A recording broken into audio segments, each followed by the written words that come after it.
पाकिस्तान के मीडिया में पाकिस्तान के chief the army staff general Qamar Javed Bajwa का दौरा अमेरिका बहुत सारी अफवाहों का और चहमगोइयों का मरकज़ बना हुआ है।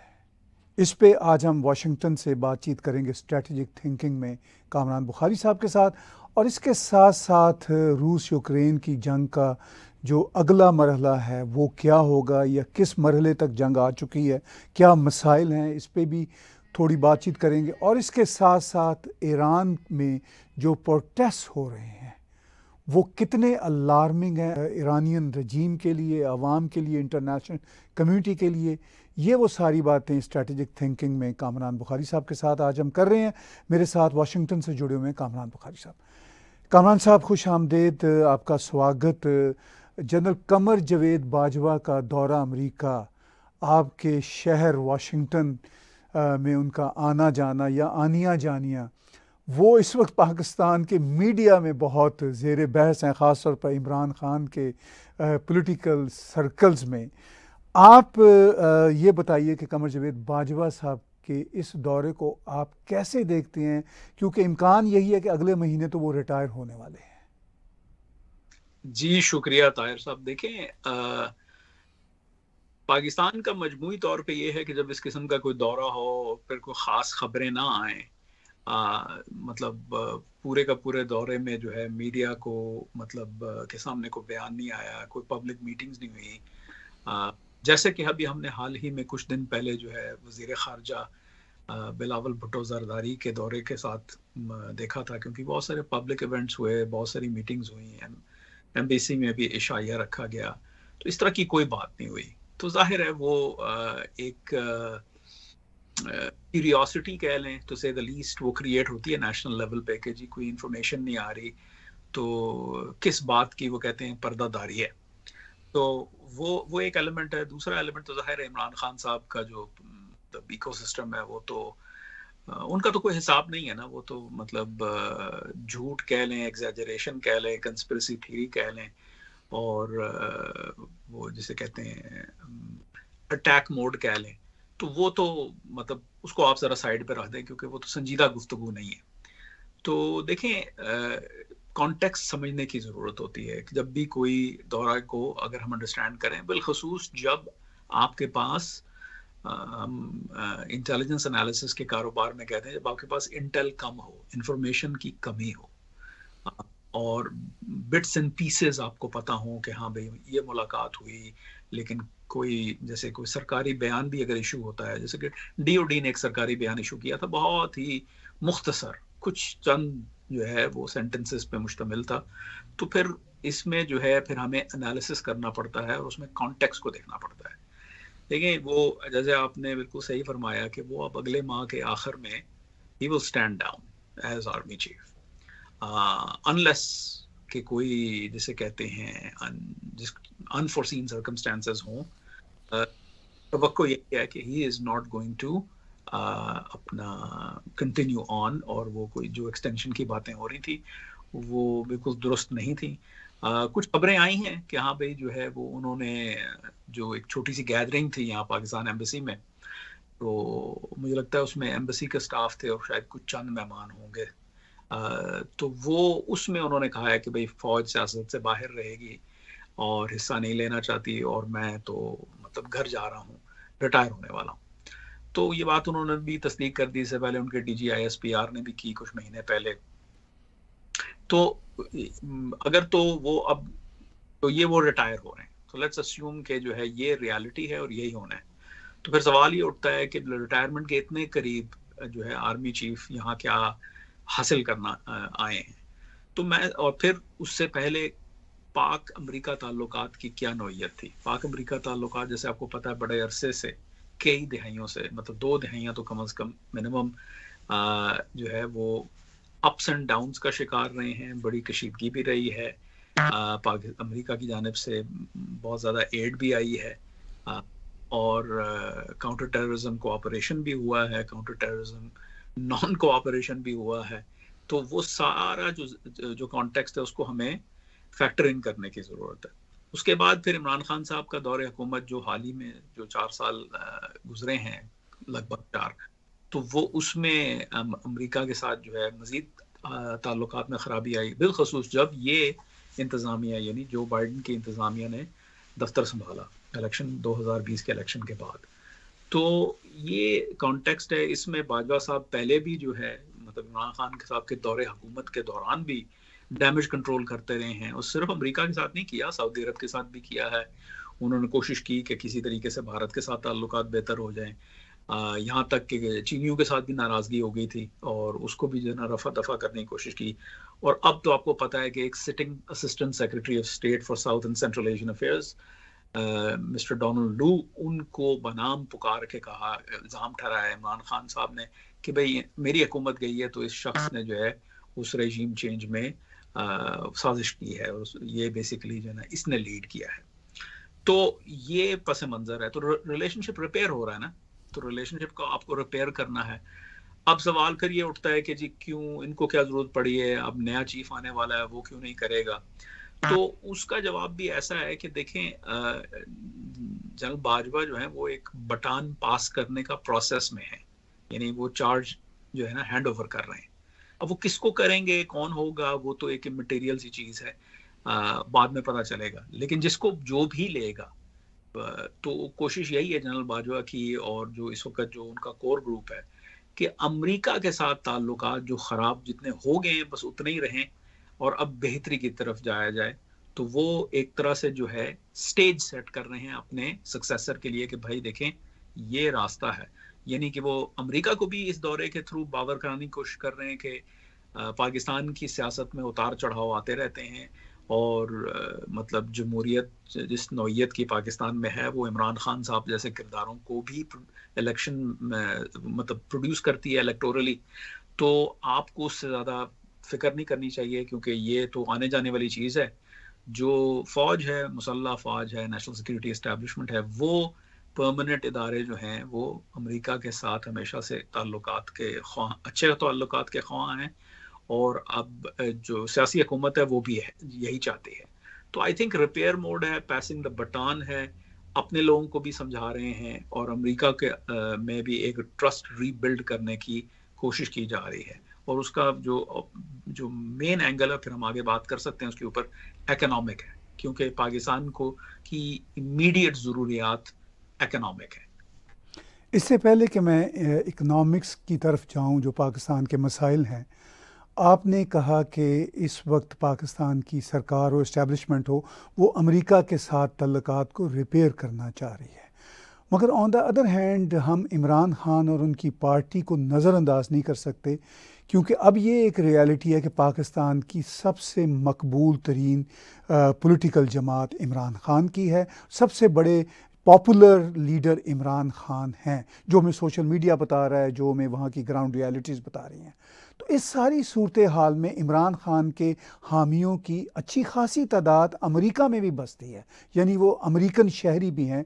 मगर जब मैं सोशल मीडिया पे कामरान बुखारी साहब देखता हूँ तो इमरान खान के सपोर्टर, चाहे वो अमेरिकी पाकिस्तानी हो, चाहे पाकिस्तानियों की बहुत बड़ी तादाद दुनिया भर में फैली हुई हो, चाहे पाकिस्तान में रहते हों, वो अमेरिका कि कोट अनकोट गुलामी से बाहर निकलने की बात कर रहे हैं। वो कहते हैं हमें गुलामी से बाहर निकलना है, चाहे वो अमेरिका में भी रह रहे हैं, वो कहते हैं हमें फिर भी गुलामी से बाहर निकलना है। तो ये जो माइंड सेट है, ये तल्लुकात को रिपेयर करने में कोई किरदार अदा कर सकता है? देखिए, जाहिर है ये रास्ते की रुकावट है। ये पब्लिक सेंटिमेंट जिसका आपने हवाला दिया, ये तो एक हकीकत है। इमरान खान साहब की मकबूलियत की तरफ मैं थोड़ी देर में आता हूँ, लेकिन मैं ये एम्फसाइज ज़रूर करना चाहूँगा कि जो किसी भी कौम के अंदर जो सेंटिमेंट्स पाए जाते हैं वो एक रियलिटी होती है, उसको फैक्टर इन करना होता है। और ये आम तौर पे होता है कि जो पॉलिटिकल एलीट होती है किसी भी रियासत की, किसी भी मुल्क की, वो उसको प्रैग्मेटिक होना पड़ता है, और चाहे वो आवाम की सेंटिमेंट्स के साथ हैं या नहीं हैं या बिल्कुल खिलाफ हैं, लेकिन पॉलिसी मेकिंग और गवर्नेंस जो है वो जज्बात का नाम नहीं है, वो नाम है प्रैग्मेटिज्म का, आपकी ज़रूरियात का। आप जो ताल्लुकात कायम करना चाह रहे हैं किसी मुल्क के साथ, किसी फ़ायदे की जो है वो उम्मीद में करना चाह रहे हैं, और फ़ायदा इस वक्त ये है कि पाकिस्तान की रियासत जो है वो अपनी वर्स्ट तरीन सूरत हाल में है। फाइनेंशियली, इकोनॉमिकली, सोशली, पॉलिटिकली, हर लिहाज से। तो ऐसी असना में जो है जाहिर है मुसल्लह फौज हो या ये मौजूदा हुकूमत हो या कल को इमरान खान साहब की हुकूमत भी आ जाती है, तो वो मतलब जाहिर है गुज़श्ता ये जो इनका दौर गुजरा है इसके अंदर इन्होंने को ख़ास परफॉर्मेंस नहीं दिखाई कि बैलेंस कर सकें अपने या यूं कहिए कि अपने पॉलिटिकल रेटरिक को और अपनी जो गवर्नेंस की ज़रूरियात हैं उसके गैप को कम कर सकें। वो तो इन्होंने नहीं किया, बल्कि जो है उल्टे डायरेक्शन में चलते रहे हैं। और वो इस वजह से क्योंकि वो मतलब सियासी तौर पे इनमेच्योर हैं और चूंकि वो ये एक वन मैन शो है पीटीआई, जो लीडर कहेगा वो जाहिर है पूरी जमात को फिर उसके साथ चलना होता है, चाहे बेशक थोड़ी बहुत रेजिस्टेंस हो मतलब प्रैग्मेटिक हलकों की जानिब से, लेकिन ये एक रियलिटी रही है। अब अगर इमरान खान साहब आ भी जाते हैं दोबारा तो वो क्या करेंगे, कहाँ जाएंगे? मतलब जो है वो जो पाकिस्तान की माली ज़रूरियात हैं वो कहाँ से पूरी होंगी? वो उनके बयानबाजी से तो नहीं होंगी, वो अमेरिका को बुरा भला कहने से तो नहीं होंगी, वो चीन के साथ पींगे बढ़ाने से नहीं होंगी, और रूस का हशर तो सबके सामने ही है। तो ये आई डोंट थिंक कि इमरान खान साहब जो हैं वो अब वो मिस्टेक्स दोबारा दोहराएंगे जो, या एटलीस्ट उनकी इंटेंशन नहीं होगी। लेकिन उन्होंने एक ऐसा जाल फैला दिया है जिसमें वो खुद फंस गए हैं, क्योंकि जब आप रेट्रिक को हवा देते हैं, जब आप किसी वो एक नेशनल सेंटिमेंट को बिल्ड करते हैं, तो फिर आप उसी के यरगमाल हो जाते हैं, आप उसी के प्रिजनर हो जाते हैं। आप जो है फिर अपने कहे से जो है पीछे हटना बड़ा मुश्किल हो जाता है। तो ये इनके लिए बहुत बड़ा चैलेंज होगा। रहा सवाल कि वो बहुत बड़े पॉपुलर हैं और ये है वो है, देखें वो इस वक्त जरूर हैं, जो नंबर्स बताए जा रहे हैं, जो इलेक्शन की जो है ना परफॉर्मेंस सामने आई है, और जो उनके मुखालफिन के बारे में राय है, वो इसी वजह से है कि महंगाई हुई है, मजीद IMF के लोन के हसूल के लिए जो है जो चीज़ें, जो कीमतें बढ़ी हैं और जो डिलीवरी अभी तक नहीं हो पा रही, जो कोई भी नहीं कर सकता, इमरान खान साहब होते वो भी ना कर पाते हैं, तो जाहिर है। लेकिन ब्लेम इस वक्त जो है उनके मुखालफिन के ऊपर है। लेकिन सियासत में वक्त एक तरह सा नहीं रहता, तो अब सवाल ये उठता है कि इलेक्शन कब होगा। इलेक्शन अगर आज हो जाता है तो ये बात ऐन मुमकिन है कि इमरान खान साहब को जो है वो फतह हो, मतलब वो जीत जाएं इलेक्शन, सीटें ज़्यादा ले जाएं, हुकूमत उनकी बन जाए। लेकिन रियलिटी ये है कि आज इलेक्शन नहीं हो रहा। इमरान खान साहब जो की तमाम बिहेवियर इस बात की जो है ना अक्कासी करता है, इसकी तरफ इशारा करता है कि उनको भी पता है कि इलेक्शन अनकरीब नहीं होने वाला, इसीलिए वो एड़ी चोटी का जोर लगा रहे हैं। रेट्रिक उनकी जो है ना बेसिकली लाउडर एंड श्रिलर होती जाती है, लेकिन साथ ही साथ वो एक दरवाज़ा खुला रखते हैं कि अच्छा बातचीत का। तो आई थिंक कि वो समझौता करना चाह रहे हैं, कि उनको ये बात तो समझ में आ गई है कि अब मैं शायद अगला आर्मी चीफ नहीं लगाऊंगा। तो ये बात तो आई थिंक एक फोरगॉन कंक्लूजन समझ लें, अनलेस के जो है वो कोई, फिर से मैं कहूँगा, कोई अनफोर्सीन सिचुएशन हो जाए, उससे कता नज़र अब अगला आर्मी चीफ वो नहीं लगाएंगे। तो अब सवाल ये उठता है कि अब इलेक्शन कब होगा, क्योंकि अभी तक तो वो इलेक्शन चाह रहे थे, मतलब कुछ अरसे तक ये पहले यही चाह रहे थे कि इलेक्शन जल्द से जल्द हो ताकि नवंबर के अंदर वो नया आर्मी चीफ लगाएं, लेकिन वो नहीं हो रहा।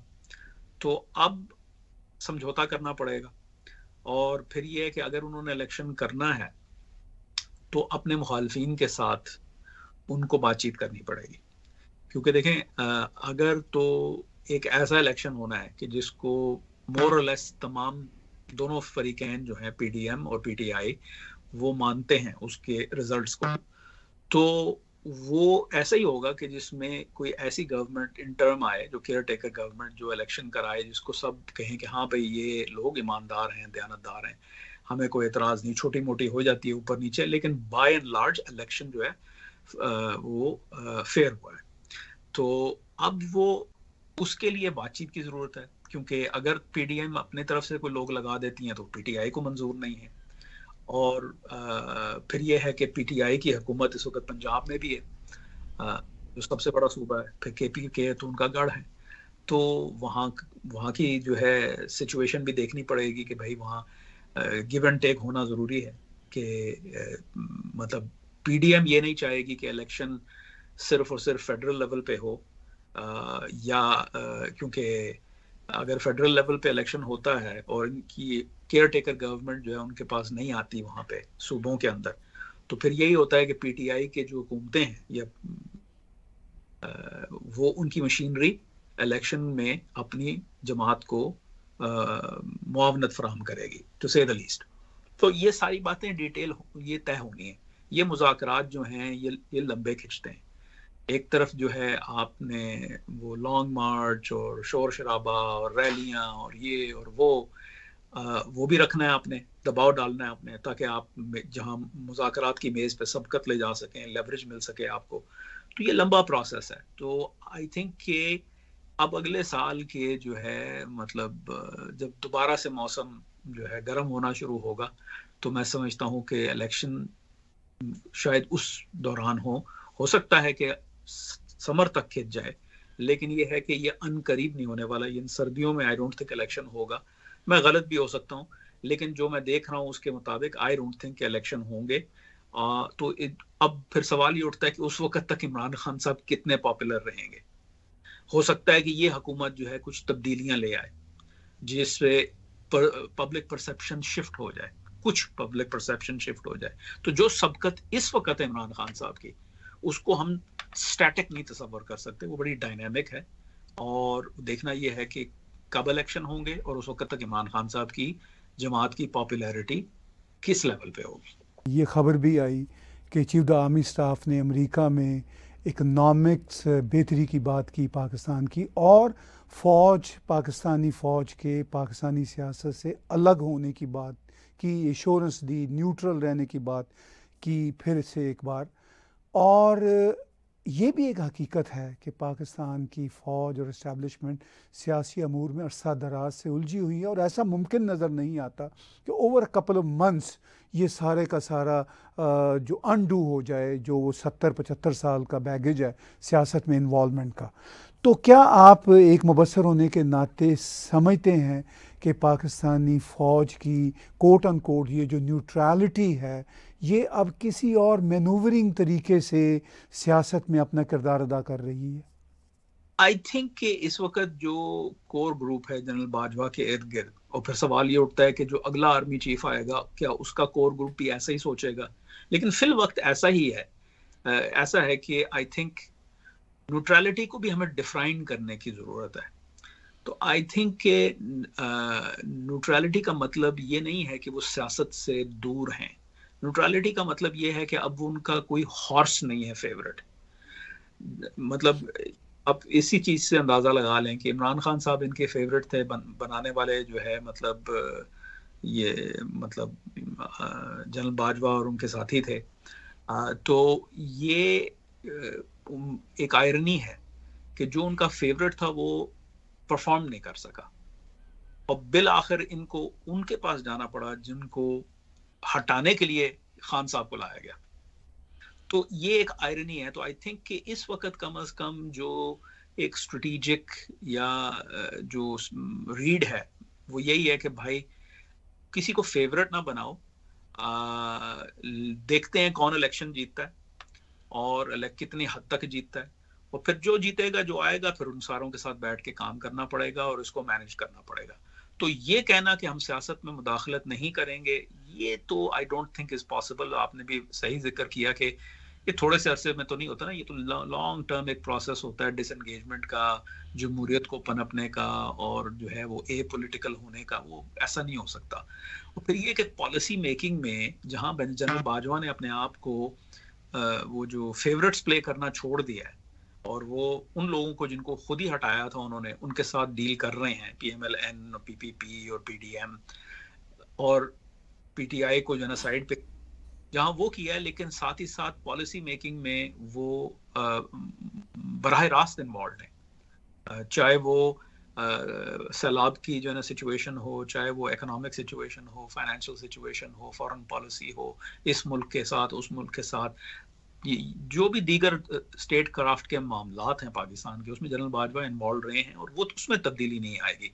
हाँ, ये तवक्को की जा सकती है कि अब उनके कोई फेवरेट्स नहीं रहे, क्योंकि उन्होंने देखा है कि ये इमरान खान को हवा देने से तो वो उन्हीं के गले पड़ गए।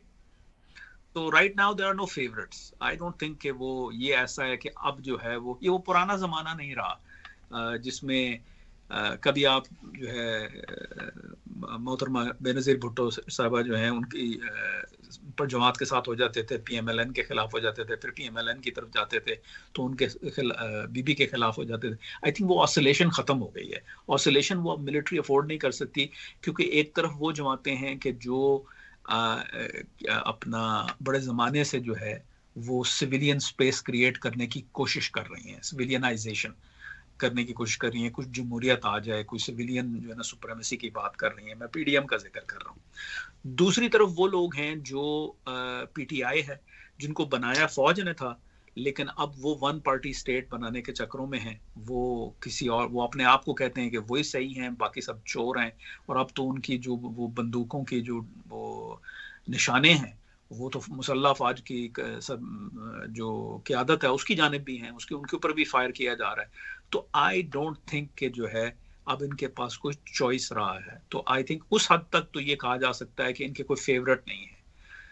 लेकिन क्या ये सियासत से दूर हो गए? आई don't think that's the case. लेकिन क्या आपको ऐसा नज़र नहीं आता कि पाकिस्तान आर्मी के अभी भी कुछ ऐसे हलके हैं जिनके फेवरेट इमरान खान हैं? जिस तरह के पॉलिटिकल एक्शंस पाकिस्तान में हो रहे हैं, वो जो हलके हैं वो कितने पावरफुल हैं और कितने अरसे तक इमरान खान को अपना फेवरेट रखेंगे? आपकी क्या राय है इस पे? जी, ये बहुत अच्छा सवाल आपने किया और अच्छा किया आपने पूछा, क्योंकि ये समझना जो है आपके हमारे सुनने और देखने वालों के लिए बड़ा ज़रूरी है कि वो जो हलके हैं वो कौन है। तो एक बात तो क्लियर है कि जो है जो फौज का जो इकोसिस्टम है, यानी जो साबकीन है, जो बेसिकली रिटायर्ड पर्सन्स हैं, उनके ख़ानदान हैं, उनके दोस्त अहबाब हैं, उनके जो पूरा नेटवर्क है, उसके अंदर तो ज़ाहिर है इमरान खान साहब की मकबूलियत है, उसमें तो कोई नहीं। लेकिन वो इस वक्त फ़ौज में नहीं है, वो फ़ौज को कंट्रोल नहीं कर रहे इस वक्त। फिर आते हैं कि फ़ौज के निचले दर्जों में, यानी आप ये समझें इमरान खान साहब के लिए बहुत जो है जो नॉन कमीशन ऑफिसर्स का रैंक है उसमें तो मकबूलियत हो सकती है। ये भी देखना है, इसके बारे में मुझे कोई ज़्यादा इल्म नहीं है, लेकिन मैं असूम कर रहा हूँ कि जो है फ़ौज के अंदर अगर कोई तबका है तो ज़ाहिर है वहाँ पे जो है हमें कोई एनेक्डोटल एविडेंस तो मिलता है कि वहाँ पे है। तो ये नॉन कमीशन्ड ऑफिसर्स की बात होगी। अब आते हैं कमीशन्ड ऑफिसर्स, यानी जो लोग जो हैं ऑफिसर्स होते हैं, यानी they become measures, colonel's, and फिर वो जो है ना ब्रिगेडियर और फिर आगे जर्नैल बनते हैं।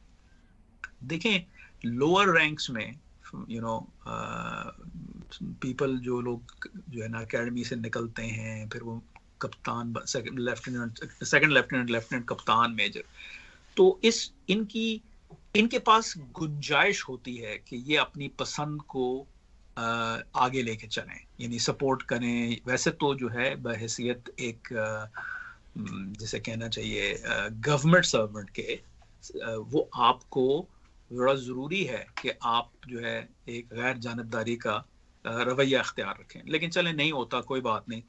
तो ये तबका तो है, लेकिन इनको डे टू डे डिसीजंस नहीं लेने होते।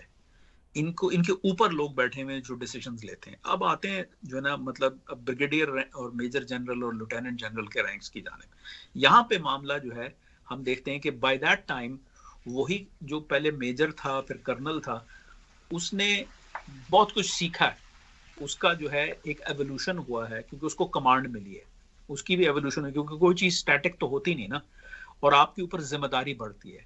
तो एक कर्नल जो है वो रेजिमेंट को जो है चलाता है, ब्रिगेडियर के नीचे एक पूरी ब्रिगेड होती है, और इसी तरीके से जिम्मेदारी बढ़ती रहती है। आपके पास फिर जो है बड़े इदारे आ जाते हैं, जैसे एक मेजर जनरल जो है वो एक ब्यूरोक्रेसी चलाता है। मतलब मेजर जनरल जो मिलिट्री इंटेलिजेंस का जो इदारा है, जो मिलिट्री के अंदर सिक्योरिटी मेंटेन करते हैं, जो डायरेक्टरेट ऑफ मिलिट्री इंटेलिजेंस, वो एक मेजर जनरल चलाता है।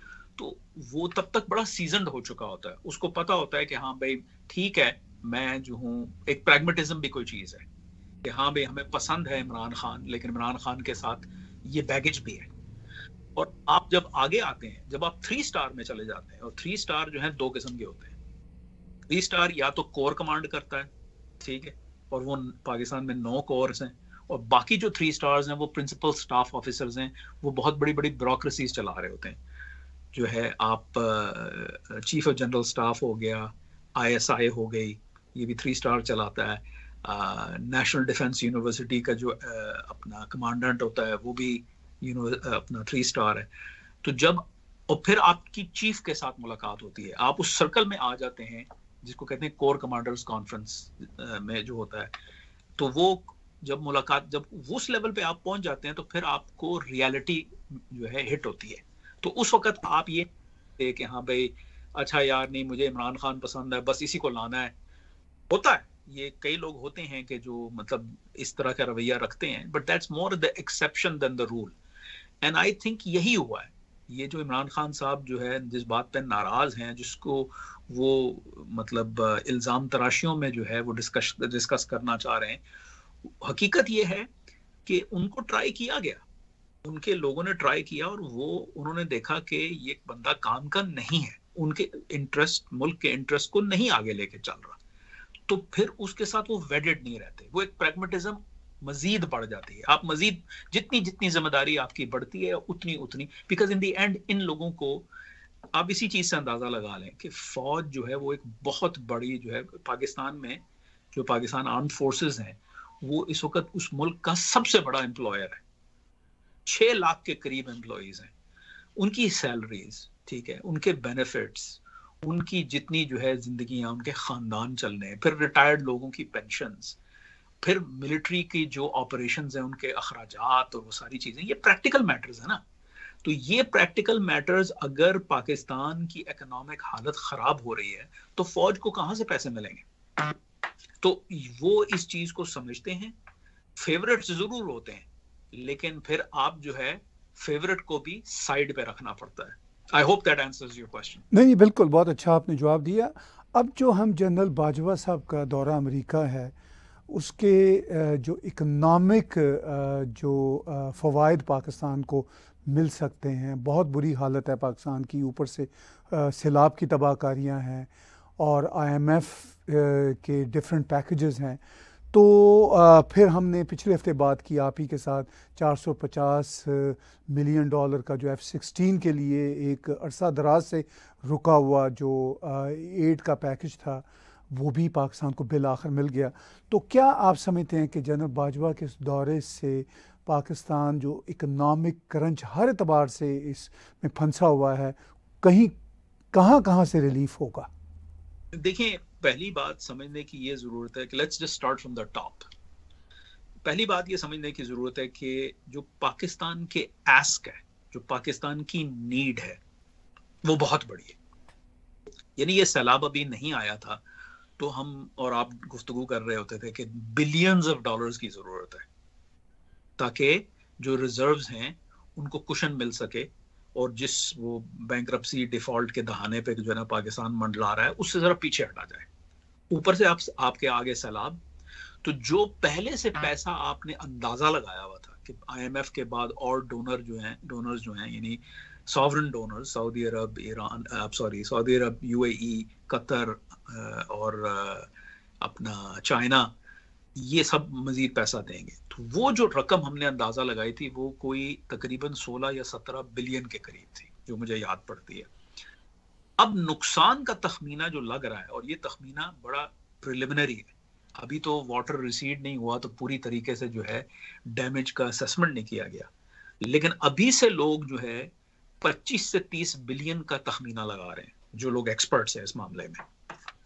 तो वो कहां से पूरा होगा? वो क्या अमेरिका तो नहीं दे पा रहा। आप देखेंगे अमेरिका ने ज्यादा से ज्यादा 75 मिलियन को कमिट किया है, ठीक है, ये सैलाब के हवाले से, और ये हम 75 मिलियन की बात कर रहे हैं वर्सेस जो टोटल डैमेजेस जो डील करनी है वो 25 से 30 बिलियन की।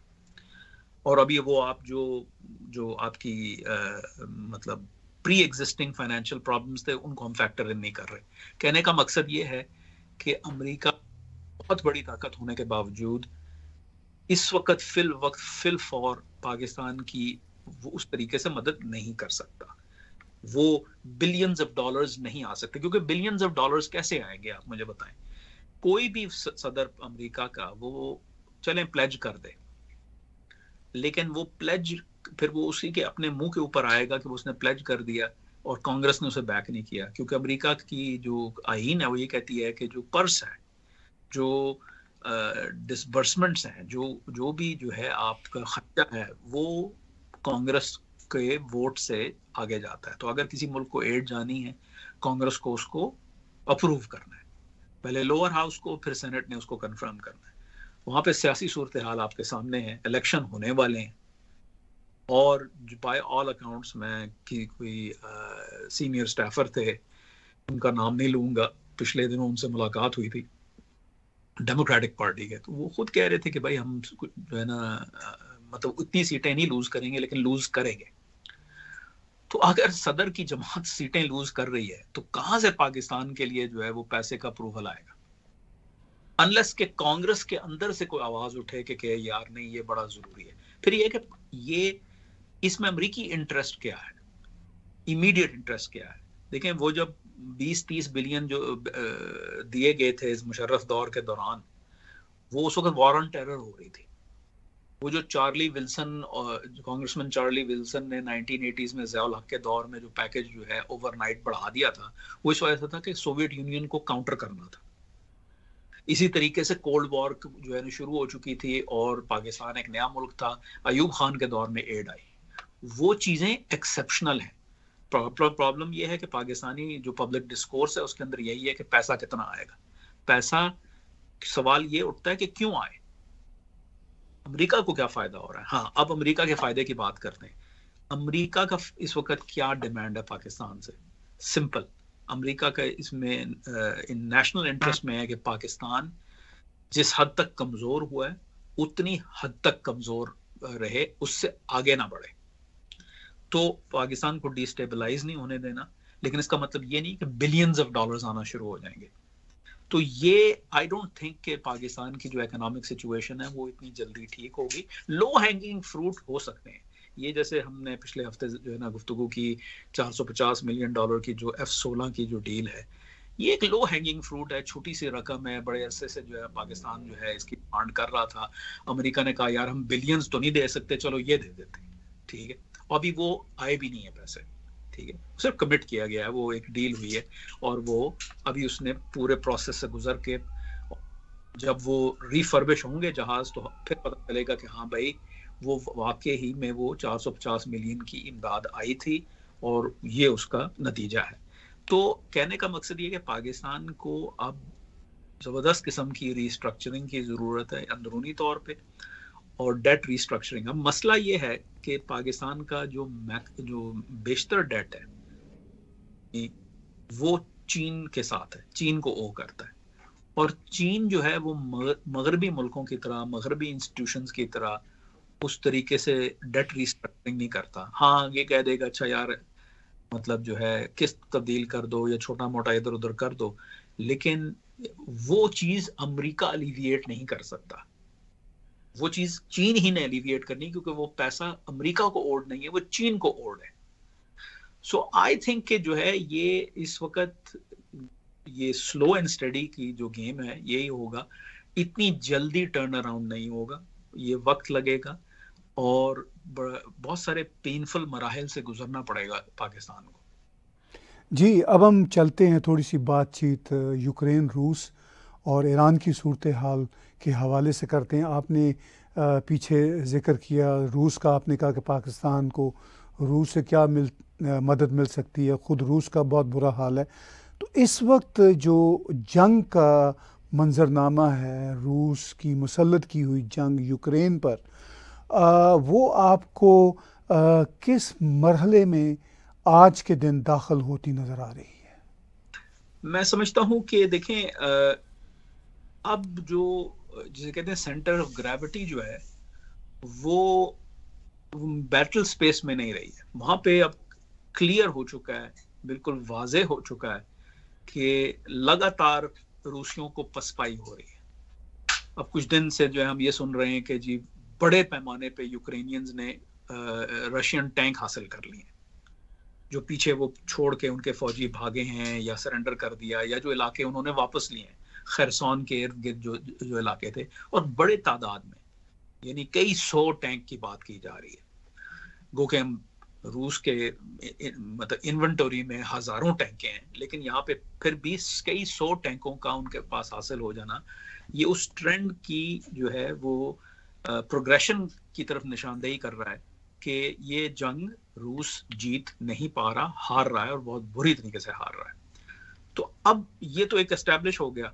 सब सवाल ये उठता है जो इस वक्त जो जहाँ पे मतलब कम से कम मेरे जैसे तजिया निगार जो हैं वो यही सोच रहे हैं कि अभी तक पुतिन इंतजामिया ने इसका तदारक क्यों नहीं किया, क्योंकि ये तो अब बड़े अरसे से हो रहा है ना, पसपाई तो बड़े अरसे से हो रही है, कई महीनों से हो रही है, और जो है बयानबाजी हो जाती है, पुतिन साहब आके तकरीर कर छोड़ते हैं। अभी उन्होंने हाल ही में उन इलाकों को एनेक्स कर दिया जो उनकी फौजियों ने खो दिए, तो वो भी एक मजाक बन गया।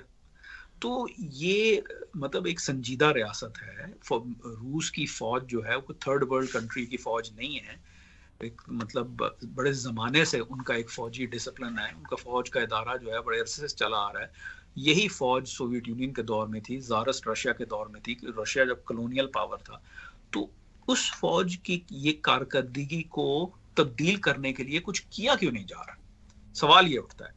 तो अब उसका जवाब जो है जरा समझने की हम कोशिश करते हैं कि देखें, दो ही वजूहात हो सकती हैं। या तो ये है कि पुतिन इंतजामिया जो है वो इस हद तक मफलूज हो चुकी है सियासी तौर पे कि उनके पास इसका फिल वक्त कोई हल नहीं है, क्योंकि जो है उनको ये जो ट्रेंड है, जो जमीनी लॉस हो रहा है, जो जंगें हारी जा रही हैं, बैटल्स हारे जा रहे हैं, शहर हाथ से जो है खोए जा रहे हैं, इलाका हाथ से निकल रहा है, वो उसको रिवर्स करने के लिए आपको एक फाल फौज भेजने की जरूरत है। अब फाल फौज जो है, फौज तो जो है अभी तक तो जो हमने कारकर्दगी देखी है वो तो बहुत ही मतलब एम्बैरेसिंग किस्म की जो है ना परफॉर्मेंस है, लेकिन ये मानना जो है बड़ा मुश्किल है कि फौज जो है वो जो रूस की फौज है वो पूरी तरीके से जो है मफलूज हो गई है। तो वो उन फौजियों को जो कि काबिल हैं, जो कि ये जंग लड़ना जानते हैं, उनको क्यों नहीं डिप्लॉय कर रहे या डिप्लॉय कर पाओ। डिप्लॉय करने का मकसद ये नहीं है कि आप जो है वो फुट सोल्जर्स भेजें। फुट सोल्जर्स को कमांड भी करने की जरूरत है, और कमांड मल्टीपल स्ट्रक्चर्स की होती है, कर्नल से लेके जर्नैल तक जो है मल्टी लेयर्ड कमांड स्ट्रक्चर होता है। तो वो कमांड स्ट्रक्चर क्यों नहीं अपॉइंट किया जा रहा कि जो इस सिचुएशन को रिवर्स करे? या तो उनके पास जो है मतलब मिलिट्री कैपेबिलिटी नहीं है, जिसको मैं अभी मानने के लिए तैयार नहीं। तो फिर मसला यही है कि ये एक सियासी इशू है कि पुतिन साहब के पास रूम फॉर मनूवर नहीं है। पुतिन साहब के सामने रेजिस्टेंस है, वो जो ऑर्डर देना चाह रहे हैं या करना चाह रहे हैं वो कर नहीं पा रहे। ये जाहिर है हम एनालिसिस कर रहे हैं, मेरे पास इसके बारे में कोई एविडेंस नहीं है, लेकिन हम रियलिटी ऑन द ग्राउंड से हम वो कहते हैं कैट को वॉक बैक करने की कोशिश कर रहे हैं कि भाई आया मसला है तो है क्या। तो आई थिंक कि जो है देयर इज अ सियासी प्रॉब्लम देयर, लेकिन चूंकि हम स्पेकुलेट कर रहे हैं तो हमें काउंटर स्पेकुलेशन करने की भी जरूरत है। तो काउंटर स्पेकुलेशन में यही है कि हो सकता है कि ये वक्त बाय कर रहे हैं और अनकरीब हम रूस की जानिब से को बहुत बड़ी काउंटर स्ट्राइक या काउंटर कैंपेन हम देखें कि वो जो है जो इस सारी सिचुएशन को रिवर्स करने की कोशिश होगी। किस हद तक कामयाब होती हो तो बात की बात है, लेकिन उनकी तरफ से एक नई कैंपेन हो, एक नए सिरे से जो रिवर्स कर सके जो सारी ट्रेंड लाइन अभी तक चली आ रही है कई महीनों से। तो उसमें यह है कि उसके लिए भी तैयारी की ज़रूरत है, उसके लिए खामोशी की ज़रूरत है, वो आप उसका ऐलान नहीं करते। तो हो सकता है कि जो है हम आने वाले दिनों हफ्तों में वो देखें, मतलब वो आउटकम हो, क्योंकि I am not ready to say कि हाँ भाई जो है रूस की जो इंस्टीट्यूशन, जो मिलिट्री इंस्टीट्यूशन है वो बिल्कुल ही नाकारा हो गया। ये इंस्टीट्यूशन आपका फाल हो सकता है इवन दो आपने जंग जो है हार लिए हो, तो I am not ready to say कि वो ऐसा है। तो इस वजह से I am still hoping, I think reality कहीं पे बीच में है कि पुतिन साहब को कुछ सियासी मुश्किलात का सामना है, वो डिसीजन मेकिंग, क्योंकि ये पॉलिटिकल डिसीजन मेकिंग है, ये मिलिट्री यानी क्योंकि पुतिन साहब एक सिविलियन है तो उनकी सिविलियन की आदत है, गो के डेमोक्रेटिक नहीं है लेकिन एक सिविलियन की आदत है, वो सिविलियन की आदत जो है उसको कोई मुश्किलात का सामना है कि वो अपना वो उस किस्म के डिसीजन नहीं ले पा रहे फिर कि जो मिलिट्री को एम्पावर करे कि वो जाके जंग फाल तरीके से लड़ सके, या फिर ये है कि वो दुनिया को ये दिखा रहे हैं कि हम हार गए हैं और पसे पर्दा जो है किसी बड़ी जो है कैंपेन की तैयारी हो रही है। तो क्या आपको ये ख़दशा है, जैसा कि आप कह रहे हैं कि हो सकता है कि रूस इस खामोशी से फ़ायदा उठाते हुए एक बड़ी स्ट्राइक की फिर से तैयारी कर रहा हो, और जिसकी तरफ इशारे भी व्लादिमीर पुतिन दे रहे हैं, डायरेक्ट और इनडायरेक्ट बोथ, कि हम महदूद सतह के न्यूक्लियर जो वेपन्स हैं वो भी इस्तेमाल कर सकते हैं। तो जो दूसरी सूरत है कि इस जंग से बाहर निकला जाए, जैसा कि प्राइम मिनिस्टर मोदी ने उनको मशवरा दिया था एससीओ की कॉन्फ्रेंस में कि प्रेसिडेंट पुतिन ये जंग का ज़माना नहीं है, तो उन्होंने कहा कि आप डिप्लोमेटिकली डेमोक्रेटिकली मसाइल को हल करें। तो ये फिर इम्कान कम नज़र आता है आपको, एक और मोहलक स्ट्राइक का इम्कान ज़्यादा नज़र आता है? देखें, मोहलक स्ट्राइक के इम्कानात ज़्यादा इसलिए भी बढ़ जाते हैं कि जिसका जो उसकी वजह जो है जिसकी तरफ आपने इशारा किया है कि उनको प्रधानमंत्री नरेंद्र मोदी और प्रेसिडेंट शी जिनपिंग जो हैं उन ऐसी हस्तियों की तरफ से उनको यही कहा जा रहा है कि भाई अब आप जो है इस जंग को ख़त्म करने की तरफ आए। देखें, जंग ख़त्म कैसे की जाती है? जंग ऐसे थोड़ी ख़त्म की जाती है कि अगर आप, और ख़ास तौर पे अगर आप हार रहे हैं तो आप हथियार डाल दें। ऐसा तो कोई मुल्क नहीं करता ना। फिर तो ये है कि उन्होंने अपनी हार तस्लीम कर ली, तो हार तो नहीं तस्लीम करनी। तो अगर हार नहीं तस्लीम करनी और मुज़ाकरात करने हैं, और मुज़ाकरात की लॉजिक ऐसी होती है कि मुज़ाकरात भी चल रहे होते हैं और जंग भी हो रही होती है, क्योंकि आपको जंगी दबाव ही मुज़ाकरात की मेज़ पे लेवरेज देता है। आप अपनी मांगों को तभी मनवा सकते हैं जब आप ये डेमोन्स्ट्रेट कर सकें बैटल स्पेस में कि आप अगले का नुकसान करने की सलाहियत रखते हैं।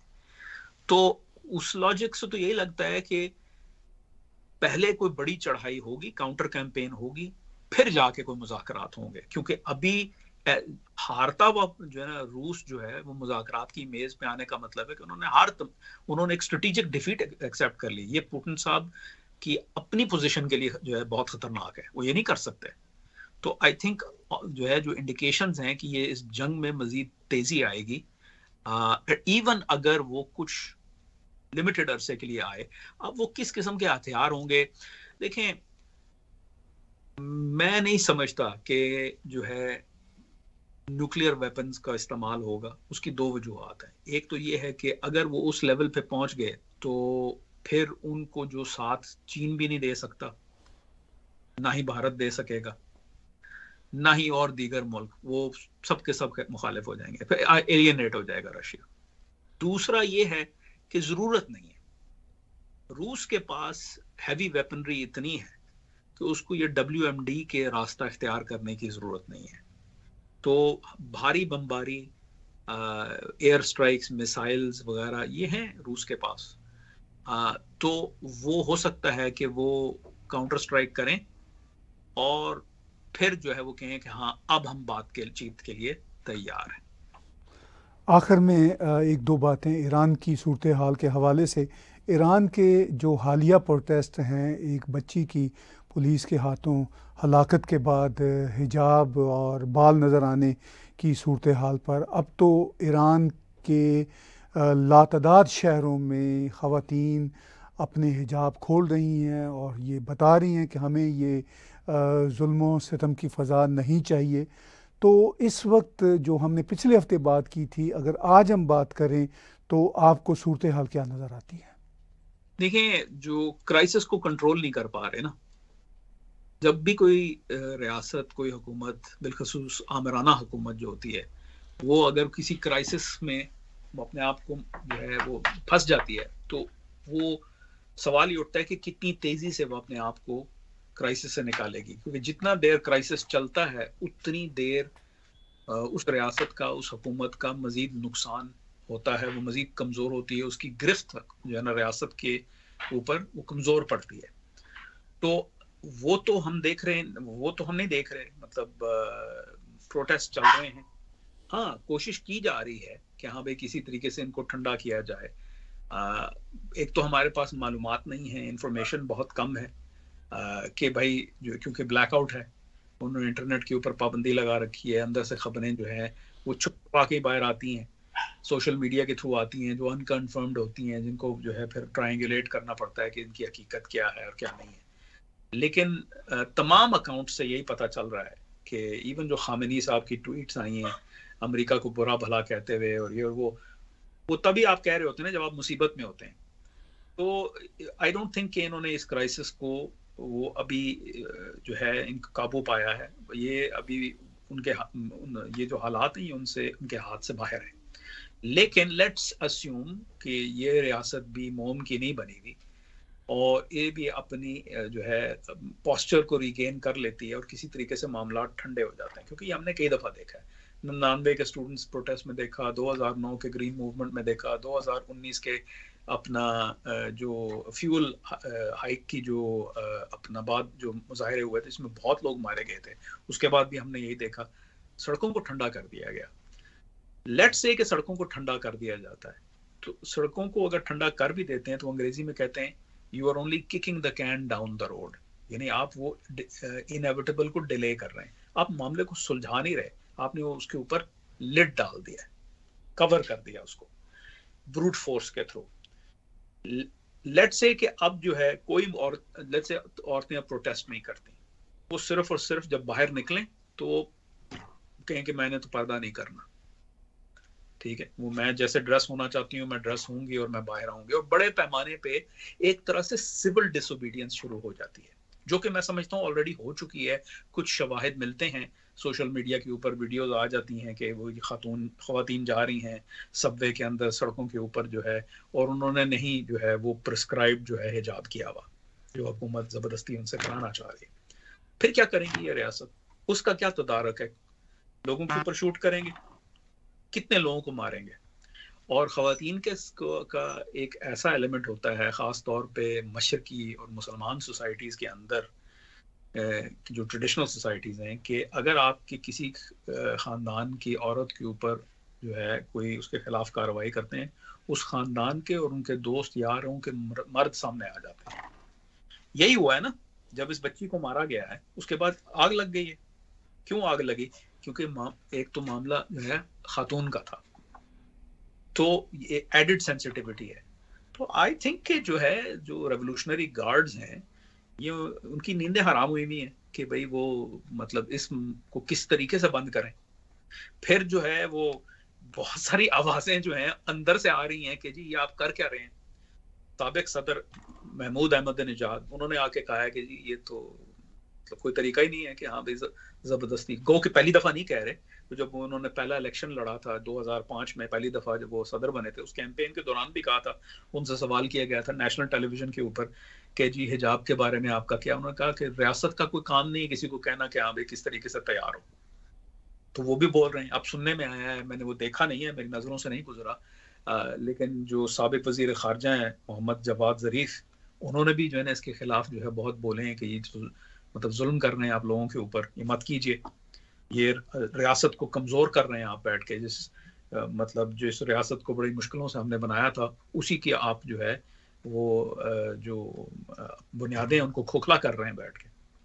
तो आई थिंक ये सेफ टू से कि रेजीम बहुत लॉन्ग टर्म क्राइसिस में है, और ये प्रोटेस्ट इस बात की निशानदेही है कि ये आज नहीं शुरू हुआ, ये लावा पक रहा था, ये लावा फटा है, क्योंकि अनफॉर्चुनेटली उस खातून को, मैं खुद ईरान गया 2011 के अंदर, उस वक्त जो है खवातीन करती थी हिजाब, लेकिन मतलब जो है बहुत सारे आगे के बाल जो है वो नजर आते थे, कोई इस तरह की नहीं थी, कोई लाठी नहीं लगा रहा था, बस वो उन्होंने एक वो टोकन जो है वो सर पे जो है, हम उसको दुपट्टा कहते हैं साउथ एशिया की जो है ना कॉन्टेक्स्ट में, स्कार्फ कह लें उसको, हिजाब कह लें, जो भी कह लें, वो एक टोकन करती थी, बाकी उनको कोई कुछ नहीं कहता था, जिंदगी चल रही थी। ये रईसी साहब जब से सदर बने हैं और चूंकि ये जो है मतलब वो हार्ड लाइन मुल्ला हैं और प्रोसिक्यूटर रह चुके हैं, लोगों को टॉर्चर वर्चर भी जो है ना किया है, उस पूरी उनका करियर जो है इसी चीज के ऊपर इर्द गिर्द घूमता रहा है। तो ये इनकी कैंपेन ने लेने के देने पड़ गए रियासत को। पहले मतलब जो है कितने अरसे से एक लैक्स एटीट्यूड था, या भाई अच्छा ठीक है करना चाहिए, और जो है ज्यादा दबाव डालोगे, उनको मुल्लाओं को भी पता था कि ज्यादा दबाव डालोगे तो बैकफायर होगा, जितना को कर रहा है करने दो। साउथ तेहरान में चूंकि लोग कंजर्वेटिव हैं, वहां पे तो बुर्का भी नजर आ जाता है। नॉर्थ तेहरान में लोग लिबरल हैं, तो वो छोटा मोटा करते हैं, चलो चलने दो, क्या हमें क्या लेना देना। लेकिन जब आपने इस तरीके का काम किया है तो आपने अपने जो एक बीमार रियासत, एक डाइंग रेजीम को मजीद जो है झटका लगाया है।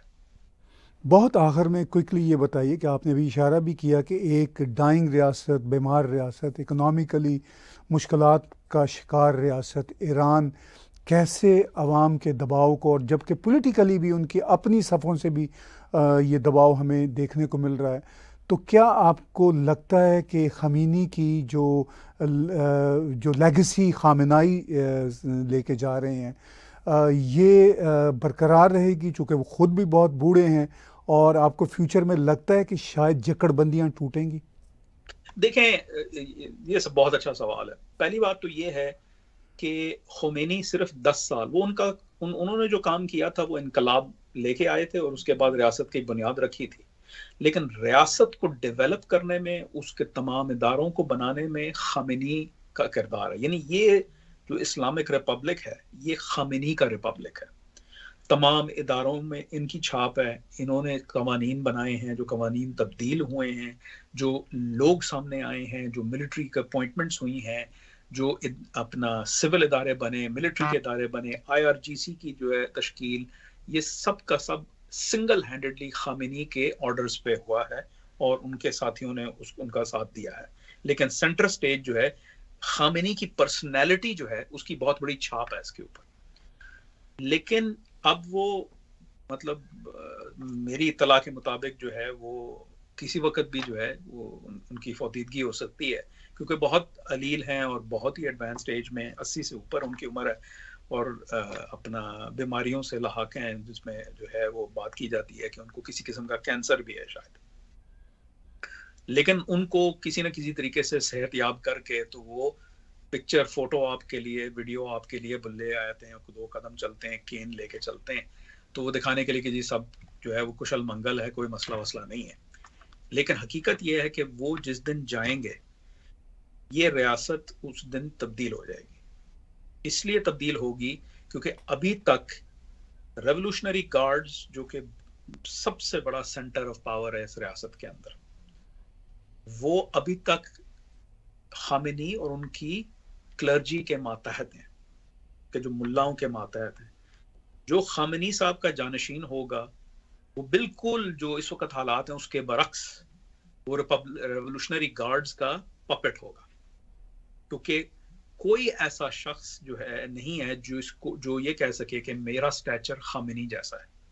और ये ऐसा ही है कि एक नया शख्स आता है, और अगर आप एक 35 साल से एक पोस्ट को पे जमे बैठे हुए, किसी और को आपने मौका नहीं दिया, तो किसी का इन्फ्लुएंस ही नहीं बढ़ा, किसी की कोई मतलब उसने अपने आप को एस्टैब्लिश ही नहीं किया, ना आपने कोई नायब बनाया, ना आपने जो है मतलब कोई और। हाँ, एक असेंबली ऑफ एक्सपर्ट्स है जो अगले सुप्रीम लीडर को इलेक्ट करेगा, लेकिन जो है जो सिविलियन सेक्टर है, जो नॉन क्लरिकल सिविलियन सेक्टर है, उसके अंदर जो है वो गार्ड्स के वेटरन्स हैं, जो रिटायर्ड रेवोल्यूशनरी गार्ड्स पार्लियामेंट में भी बैठे हुए, काबीना में भी बैठे हुए, ऑयल सेक्टर में भी बैठे हुए, मिलिट्री प्रोडक्शन में भी बैठे हुए, दीगर इंडस्ट्रीज में बैठे हुए, सैंक्शंस बस्टिंग वो करते हैं। तो वो आई थिंक कि ये अब IRGC का हाथ ऊपर होगा और क्लरिक्स का हाथ जो है वो उनके मातहत होंगे, at least if not formally but जो है ना इन रियलिटी बाय डिफैक्टो। बहुत बहुत शुक्रिया कामरान बुखारी साहब, आज हमने काफ़ी अहम बातें की, पाकिस्तान की चुदा आर्मी स्टाफ के अमेरिका के दौरे के हवाले से, पाकिस्तान की सियासी सूरत हाल के हवाले से, यूक्रेन रूस की जंग के जो इस वक्त नए मंजरनामे हैं उसके हवाले से और ईरान के प्रोटेस्ट के हवाले से। बहुत बहुत शुक्रिया स्ट्रेटेजिक थिंकिंग में शिरकत करने का। व्यूअर्स, बातचीत सुन रहे थे आप कामरान बुखारी साहब की। आप टैग टीवी के यूट्यूब चैनल को भी सब्सक्राइब कीजिए, इसके साथ साथ आप हमारी ऐप्स को भी डाउनलोड कीजिए। आज का तबसरा strategic thinking with Kamran Bukhari देखने और सुनने का बहुत शुक्रिया।